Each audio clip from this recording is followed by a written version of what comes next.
Varicose వ్యాధితో బాధపడుతున్నారంట. తక్కువ ఖర్చుతో ట్రీట్మెంట్ కావాలి అనుకుంటే ఎవిస్ హాస్పిటల్ని సంప్రదించండి.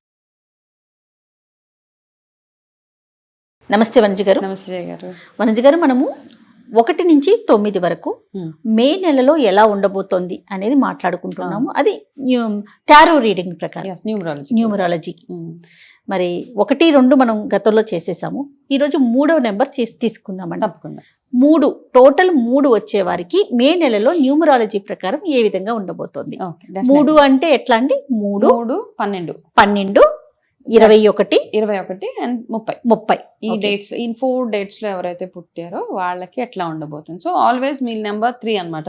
3rd నెంబర్ వచ్చి ఏది చేసినా మీకు సక్సెస్ఫుల్ గానే ఉంటుంది అనమాట. మీ మొబైల్ నెంబర్ క్యాల్కులేట్ చేసి 3 ఉన్నా, లేదా మీ కార్ నెంబర్స్ 3 ఉన్నా, సో అది ఫేవరబుల్ గా మనకి వర్క్ చేసేస్తుంది ఆటోమేటిక్ న్యూమరాలజికల్ గా చూసుకుంటే మనకి. ఓకే. సో ఇప్పుడు టారోని న్యూమరాలజీలో క్లబ్ చేస్తున్నాం కాబట్టి, సో ఆ నెంబర్ కి గాను మనకి టారో ప్రిడిక్షన్స్ ఎట్లా ఉన్నాయో మే 2025 లో వాళ్ళకి చూద్దాం. డెఫినెట్ గా అండి. ఓకే,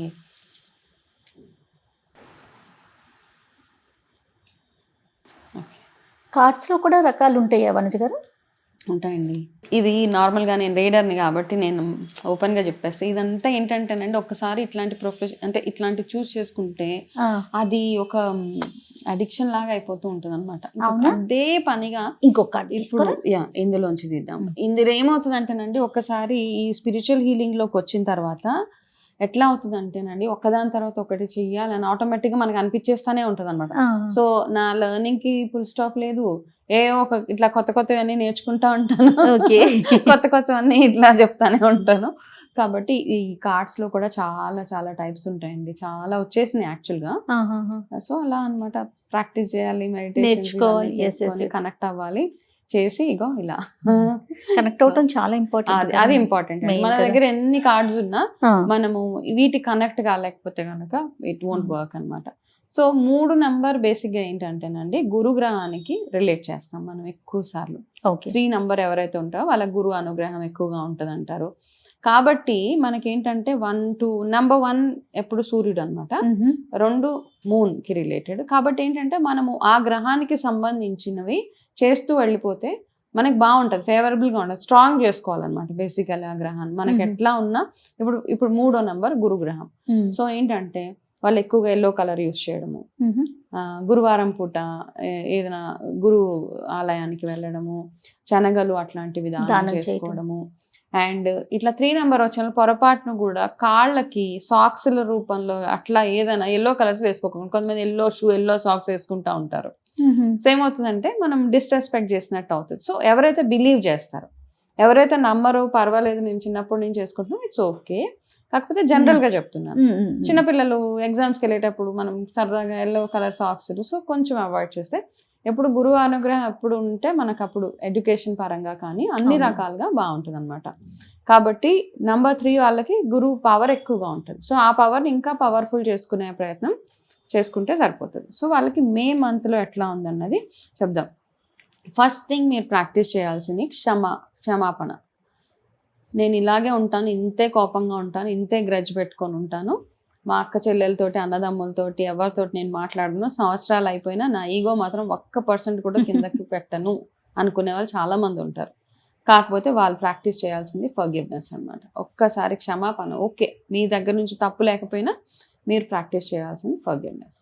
అది చేస్తే మీకు మనసు కొంచెం కూల్ అవుతుంది, ప్రశాంతంగా ఉంటారు ఫస్ట్ ఆఫ్ ఆల్. నెక్స్ట్ ఏం చేయాలన్నది చూద్దాం. ఓకే, సెకండ్ థింగ్ ఏంటంటే, మీరు ఎంత సైలెంట్గా ఉంటే ఈ మంత్ అంతా మౌనం మాత్రమే మీకు వర్కౌట్ అవుతుంది. అంటే మరీ మాట్లాడొద్దని కాదు, ఎంత ఇష్యూలకి దూరంగా, ఎదురింటి అపార్ట్మెంట్లో ఏదో ఇష్యూ అవుతుందని మీరు అనవసరంగా దూరడము, లేకపోతే ఇంకొకరి విషయంలో వెళ్ళడం, అవన్నీ కాదు. మీరు చేయాల్సిందల్లా ఫర్గివ్నెస్, అంటే క్షమాపణ ఒక్కటి. మీ లైఫ్లో ఎవరెవరైతే కోపంగా ఉన్నారో, మీకే అన్యాయం చేసి ఉండొచ్చు వాళ్ళు, బట్ స్టిల్ వాళ్ళ దగ్గరికి వెళ్ళి ఓకే అంటే వాళ్ళ దగ్గరికి వెళ్ళి చెప్పక్కర్లేదు, మైండ్లో నుంచి అది తీసేయండి. ఓకే, నేను వాళ్ళని క్షమించేసాను, ఈ ఇష్యూ నన్ను ఇంకా బాదర్ చేయట్లేదు అని దాన్ని తీసి పక్కన పెట్టేసేయండి అంతే. పక్కన పెడితే ఏంటంటే మీ నెత్తి మీద పెద్ద 10 కేజీల బరువు కిందకి వెళ్ళిపోతుంది. దాని తర్వాత బ్రెయిన్ సూపర్ ఫాస్ట్గా పనిచేస్తూ ఉంటుంది. మీ ఆలోచనలు, మీ వర్క్ అన్నీ చకచకా ముందుకెళ్ళిపోతూ ఉంటాయి అన్నమాట. ఓకే, సో ఇంకొకటి ఏంటంటే, ఒకళ్ళ వీక్నెస్ మీద ఎవరో ఒక మీ లైఫ్లో ఎవరో ఒకరు ఉన్నారు బేసికలీ. అయితే ఈ 3 నెంబర్ ఉన్న వాళ్ళందరికీ ఇది వస్తుందా అంటే ఏమో వచ్చి ఉండొచ్చు. సో వాళ్ళ వీక్నెస్ తోటి మీరు చాలా అంటే ట్వీక్ చేస్తున్నారన్నమాట. ఆడుకోవడం, వీక్నెస్ మీద ఆడుకోవడం అంటారు కదా. సో అట్లాంటిది కొంచెం తగ్గించండి అంతే, సరిపోతుంది. ఓకే, వాళ్ళ వీక్నెస్ని క్యాష్ చేసుకోవడం, వాళ్ళ వీక్నెస్ తోటి ఆడుకోవడం అట్లాంటివి చేయకుండా ఉంటే బ్యూటిఫుల్గా ఉంటుంది. ఇది ఒకటే ఒక వార్నింగ్, అంటే జనరల్గా కొన్ని కార్డ్స్ అట్లా వచ్చేస్తూ ఉంటాయి కాబట్టి అది మీకు ఒక చిన్న అడ్వైస్. ఓకే, సో మీ ప్రోగ్రెస్కి అడ్డొచ్చేది ఏదైనా కానీ దాన్ని ఫస్ట్ తొలగించుకోవడం ఒక advice for the month of మే. అది ఏదైనా కావచ్చు. అంటే ఫర్ ఎగ్జాంపుల్ అండి, ప్రోగ్రెస్ అంటే మీరు లైఫ్లో ముందుకెళ్ళాలి. ఒక ఫస్ట్ పర్సనల్ రిలేషన్షిప్స్లో ఇద్దరు వైఫ్ అండ్ హస్బెండ్ మధ్యలో మూడో మనిషి ఎవరో వస్తారు. ఓకే, వచ్చినప్పుడు ఆటోమేటిక్గా ఆ ఇద్దరు వైఫ్ అండ్ హస్బెండ్ మధ్యలో కొన్ని ఇష్యూస్ వస్తాయి. సో ఆ మూడో మనిషిని మెల్లగా తప్పించాలి. అది మంచి చెడు క్వశ్చన్ కాదు ఇక్కడ ఆ మూడో మనిషి ఈజ్ ఆల్వేస్ చెడు ఇన్ దిస్ కార్డ్ అనమాట. సో దాన్ని మీరు పక్కన పెట్టాలి. ఇఫ్ ఎనీ రిలేషన్ అంటే వెళ్ళి వాళ్ళతో మాట్లాడడము, చెప్పడము, కన్విన్స్ చేయడం, మీ వల్ల మాకు ప్రాబ్లం అవుతుంది అని చెప్పుకోవడము, చెప్పి వాళ్ళని తప్పించడం ఒక్కటే మార్గం. ఇది నెంబర్ 1. ఆఫీస్ బిజినెస్ పరంగా ఎవరైనా పార్ట్నర్ వల్ల మీకు ఇబ్బందులు వస్తుంటే పార్ట్నర్షిప్ నుంచి తప్పుకోండి. Okay, better. పార్ట్నర్షిప్లో ఉండక్కర్లేదు ఇంకా, ఎందుకంటే అది ఒక్కసారి వచ్చిన ప్రాబ్లం అది కంటిన్యూ అవుతూనే ఉంటుంది. కాబట్టి ఆ పార్ట్నర్షిప్ని ఫస్ట్ స్టాప్ చేసుకోండి, లేదా మంచి టర్మ్స్లో మాట్లాడుకోండి, లేదా ఆ పార్ట్నర్ వల్ల మీకు ఫైనాన్షియల్ బెనిఫిట్ ఉంది, ఈ పార్ట్నర్ లేకపోతే నాకు నడవదు అనుకున్నప్పుడు ఇంకొక పార్ట్నర్ని యాడ్ చేసుకోవడానికి చూడండి. ఈ పార్ట్నర్ని మెల్లగా పక్కన పెట్టడం ఒకటే మనకి. అండ్ బిజినెస్లో మీకు ఎవరైనా మీ కలీగ్స్ పరంగా ఎవరికైనా ఇష్యూస్ వస్తే వాళ్ళతో పిలిచి మాట్లాడి నీ వల్ల నాకు ఇబ్బంది అవుతుందని అక్కడికక్కడ ఆ రోడ్ అంతా క్లియర్ చేసుకోవాలన్నమాట. రోడ్ని మీకున్న స్పీడ్ బ్రేకర్స్ అన్నిటినీ ఇక్కడ క్లియర్ చేసుకోవాలి. మెయిన్ ఇంపార్టెంట్ థింగ్, మీరు ఒకవేళ చాలా బద్ధకస్తులు, ఈ పని మీకు ఎదురుగుండానే కనబడుతుంది పని, కాకపోతే అది చేయడానికి ఇక్కడి నుంచి అక్కడికి వెళ్ళడానికి బద్ధకం. సో బద్ధకం నుంచి ఓవర్కమ్ అవ్వడం కూడా మీకున్న ఒక ఇండికేషన్ అనమాట. సో మీకు బద్ధకం ఉంటే ఆ బద్ధకం నుంచి బయటకు రండి. మీరు లేట్గా లేస్తారు రోజు. సో అన్నిటి మీద మీ ఓవరాల్గా మీ పర్సనాలిటీ మీద మీరు వర్క్ చేసుకోవడం for the month of May. But in terms of finances ఇవంతా చాలా beautiful month, no problem at all. Okay, కొంచెం పార్ట్నర్షిప్స్ ఇష్యూస్లో వాటిలో కాస్త కేర్ఫుల్గా ఉండాలి. అండ్ రెడ్ కలర్ మీకు చాలా చాలా ఫేవరబుల్ కలర్. సో నెంబర్ 3కి నేను for the month of May red colour మీకు ఫేవరబుల్.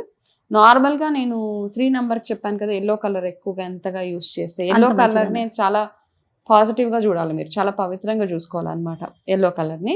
అలాగే మీరు రోజు స్నానం చేసుకునే వాటర్లో కాస్త ఎల్లో కలర్ పసుపు అలాంటిది వేసి స్నానం చేసుకోవడం, ఇట్లాంటివన్నీ చేస్తూ ఉంటే ఏంటంటే మీకు ఆరోగ్యపరంగా అన్ని రకాలుగా మీకు బ్యూటిఫుల్గా ఉంటుంది. హెల్త్ పరంగా చూస్తే ఏం పెద్ద ఇష్యూస్ ఏం కనపడట్లేదు for the month of May.